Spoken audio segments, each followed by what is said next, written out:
Hey, I'm Siobhan, and I love talking about all the things related to freedom and personal growth. And I'm on a journey to redefine freedom on my own terms as I become the woman I desire to be. Each week, I'll share in real time what I'm learning as I do my inner work while creating a safe space for my listeners to feel seen. If you desire to be free and live a life that feels good to you, then you're in the right place for beautiful conversations that's going to support you on your journey to freedom. Welcome to the Siobhan J. Middleton podcast. Now let's start the show. Hey, welcome back to another episode of my podcast. I'm your host, Siobhan, where I share in real time what it looks like to do the inner work, to heal, to grow, and to redefine freedom on your own terms. A few weeks ago, or maybe a few months ago, I put out a survey that I wanted feedback from you guys to see how I can best support you. And on the survey, there was an option for you to ask me questions. And I got a lot of questions, y'all. I am going to keep them anonymous, but I am going to share the question and then I'm going to share my response on these episodes. So I'm going to read you a question that came in that I think will be very, very helpful for the community if you can relate. Okay, so here's the question. How do you help your children transition if you choose to divorce? My 3 kids and their dad are super close as a family unit, and that's all they know. I feel like I'm breaking the family apart. How do I help the children see that mommy isn't happy and needs to move on, but I still love their dad, just not as my husband? I'm trying to make everyone happy, yet it seems I'm the bad guy and they are getting the raw end of the deal.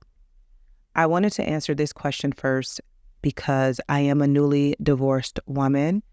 I am a mom of 2 children. My daughter is now 18. My son is now 16.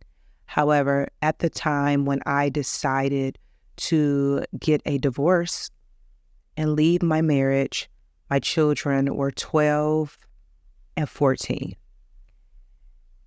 Let me first state that divorce is hard in general.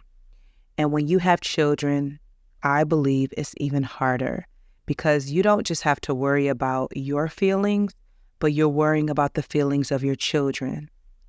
Women will typically stay in a marriage, even if they're miserable, if they're unhappy, because of their children.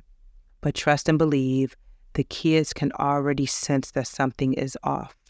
And we hear these stories all the time of children of divorced parents, like they're not surprised that their parents got divorced or they knew something was wrong, but the parents didn't communicate it with them, or their parents weren't really happy and they could feel it. And so sometimes we think that we're hiding what's really going on from our children, but they can sense that something is off. I remember when I was first thinking about leaving my marriage and I considered sticking it out. And again, at the time, my son was 12 and my daughter was 14. And for me, that meant that it would be another 6 years that I would have to stay in an unhealthy marriage until my son graduated high school. And I was like, I can't do it. I can't do this for another year, another week. Like, I'm miserable. I am dying a slow death. I have to figure something else out. And then I remember when I shared with my grandmother for the first time that I was getting a divorce. And one of the things that she said was, you're going to break your children's heart. And that did not feel good to hear her say that. And despite those words and the pain that I knew that would be real for my children, I chose myself anyway. I chose myself over my children. And for me, it was the best decision because I owed it to my children to give them a happier, healthier, healed version of their mother. And while I was married to their father, they were getting a very diluted version of me. I was not able to show up fully as their mother because I had to suppress my own feelings. I had to suppress what I was enduring, and that wasn't fair to them.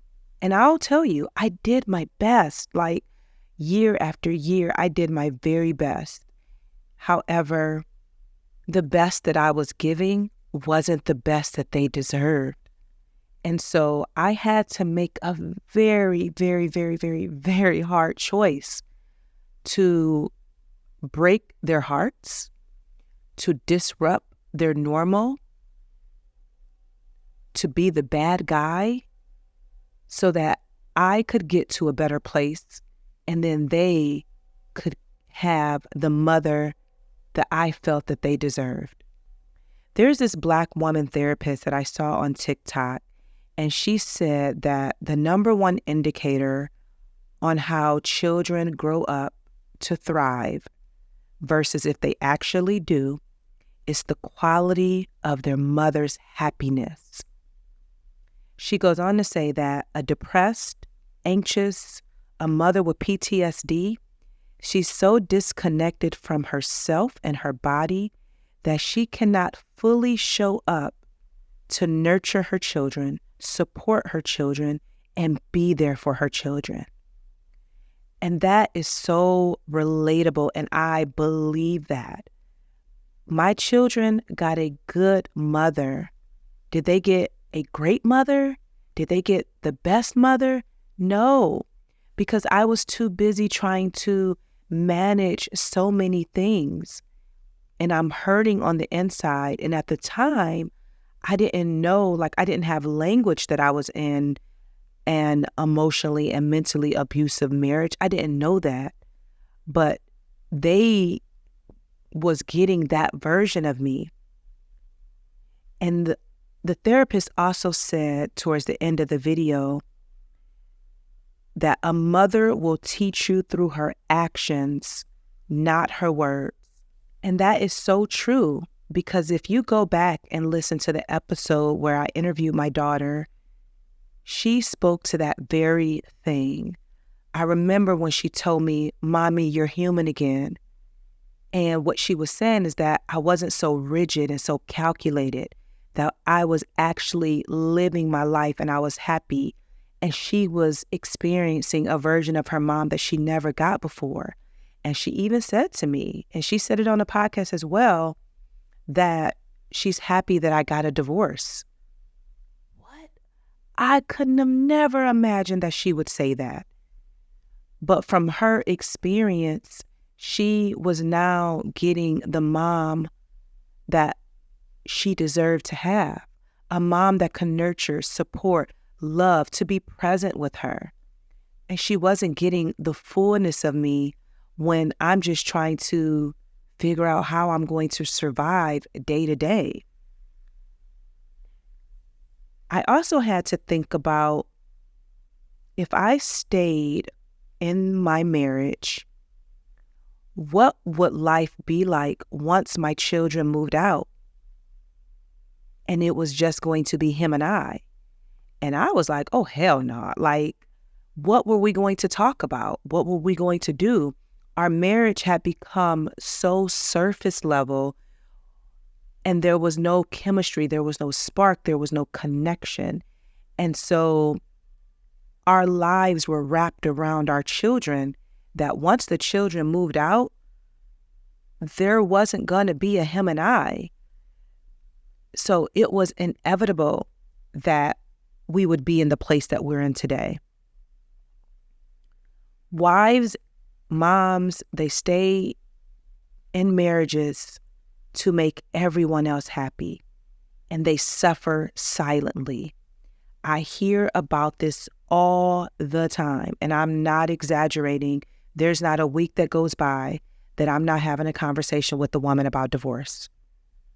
There's not a week that goes by that a woman is reaching out to me, telling me she's ready to leave, that she's exhausted, she's tired, she's given it her all, and she wants to leave. And what do I suggest? What do I recommend? How can I help her? And I'm always going to direct anyone who asks that question to purchase my book titled, "I Don't Want to Be Married Anymore." How I found the courage to start over. How I was brave enough to break up my family. And in my book, I share how we got to the place that we got to, and then what I wish someone would have said to me along the way. So you can find the link to my book in the show notes. I appreciate the support. And whether you're thinking about divorce or uncoupling, you're trying to figure it out, maybe you're trying to cross all your T's and dot all your I's, buy the book and let it be a guide. It is a multimedia book experience, so you'll find video, audio, resources in there for you. And it has been helping women all over, and I'm so grateful for that. So I want to specifically answer the question that was asked. How do you help your children transition through divorce? The first thing I'm going to say is be honest as you can, but keep it age appropriate. Don't cross intellectual boundaries with your children. You know what your children can handle based on their age. Be honest, but don't give them too much information that they cannot even digest. Next, I want you to reassure them that you love them and that your love for them that's unconditional is never going to change, because the children will feel like it's their fault. They will feel like they did something to cause this. And you have to reassure them that you leaving your marriage, you getting a divorce, you separating, you uncoupling, it has nothing to do with them and everything to do with you and their father. And you may have to reassure them multiple times. Next, allow them to feel however they're going to feel and create space for them to talk to you and to share with you. I know, for example, with my daughter, because she was older, she understood a little bit more than what my son understood at the time. And I gave her space to cry, to talk, to express herself. And I believe that that was really helpful. My son, on the other end, he was not vocal about it. He went more inward. And I had to understand and accept that if he wanted to talk about it, he could. But if he wanted to keep to himself, that was fine as well. Like, it was not up to me to put pressure on either child. Next, keep their routines and their schedules as consistent as possible. They're already going through a divorce. They can already feel the tension in the home. The things that are routine for them, keep them as consistent as you can. So if they're into sports, try not to change their schools or anything like that. If you can keep them in the same school, in the same neighborhood, with the same friends, it's enough in itself to deal with the divorce of their parents, then have other things in their life be disrupted as well. This next one, I mean this with everything in my being. Never, ever, ever, ever, ever talk bad about their father to them. Now, you can talk bad about their dad to your therapist, to your friends, or whomever, but do not ever talk bad about their dad or put their dad down in front of them.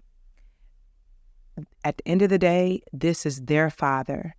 And even if the father is talking bad about you and making you look bad and all the things, do not stoop to his level. Choose to be the better parent. Your kids in the long run will see the truth for what it is. And I am speaking from experience. The next thing, do not make promises that you cannot keep. Be honest with your children. Give them, again, as much information as they need. Do not make broken promises, because you will end up having to go back and repair things, and you already got enough on your plate. I will say that our transition was not perfect at all. In fact, sometimes when I think about it, it makes me cry, because I would have wanted things to look very different. One of the things is that when we told the children about the divorce, him and I had discussed up front that we would keep it as basic as we could, with not disclosing too much information that was not appropriate for kids. And at the time, he agreed. However, things got really bad when we sat them down and had the conversation. And it was heartbreaking because some of the things that was said, my kids did not deserve to hear. Some of the things that they experienced, I feel like in many ways is still being repaired. And it just didn't go the way that I wanted it to. However, we're healing, we're growing. I'm not holding a grudge. It is what it is, especially because everybody is hurting. Everybody is hurting. My ex was hurting. I was hurting. The kids are hurting. And so the emotions are going to be high. If I could go back, I would have had a mediator. I would have hired a mediator to have the conversations with the kids versus trusting that it was going to go one way and it went very differently. The next thing, and this is something that I highly recommend, is if you can, get the kids in therapy as soon as possible, because they're going to need an outlet to express themselves if they choose to. And if they choose to go to their friends and talk about it, the kids don't know nothing. But if you can have them in therapy, definitely do that. So that's one thing that I'm very proud of. Both of my kids were in therapy at the time that they were in therapy or preparing to go to therapy at the time that we announced a divorce to them. One of the things that I want to address, and this was said in the question, you are going to have to accept that you're going to be the bad guy.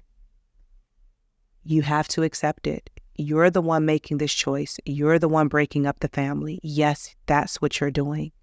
And it is going to be hard before it gets better. It's natural and it's a part of the journey. So if you're trying to protect your kids from being the bad guy and you're going to stay in the marriage longer just for that reason, I don't recommend it. It's not easy being the bad guy. Again, I carry some guilt to this day about that. However, the healing and the growth that I've done and the joy and the freedom that I have outweighs me being the bad guy. And I believe now me and my children are in a very beautiful space where we've all healed a lot and they feel emotionally safe with me. There was a woman who commented on one of my TikTok videos, and she said, a girl commented on a post about divorce, and she said, my dad got the house, but my mom is my home. We are their safe space. And that is so true. My ex stayed in our family house. He got the house. And I created a home, a safe space, a haven for my children. And that brings me so much joy. As I've been saying throughout this episode, your children deserve a happier version of their parent. And it is not easy to divorce. It is hard. One of the hardest things I've ever had to do. But me and my children are better for it. And I am now seeing the fruits of the seeds that I planted over the years. I hope that is helpful to anyone who is in this space. Again, buy my book, share my book, especially if you're someone who can relate to anything that I shared today. Or you know someone that could relate to anything that I shared today. If you haven't done so yet, I would love for you to subscribe to my newsletter. That link is always in the show notes. I've been hanging out on TikTok, y'all, and I absolutely love it. I've been talking a lot about starting over in my 40s, being an open nester, which is a positive spin on being an empty nester, and what it looks like getting to know myself and on this self-discovery journey. And if you're not following me there, come over and join our community. The link is in the show notes. And someone reached out to me and asked me would I offer coaching. And it wasn't something that I considered in the past, but now I'm like, absolutely, I would love to do that. So if you're someone interested in one-to-one coaching with me, I would love for you to send me an email and let me know. And what I will do is begin to put some things together to be able to offer that service to my community. Share this podcast episode with a friend or 2 or 3 or 4. I would love for you to rate it 5 stars on Apple Podcasts. I would love for you to text a friend and say, hey, listen to this. This was really good. Or just for your support, share it on social media, all the things. If you're not subscribed, make sure you're subscribed anywhere you tune into podcasts, Apple Podcasts, Spotify, YouTube, Google Play, all of the things. I am there. Sending you so much love and light. Until next time.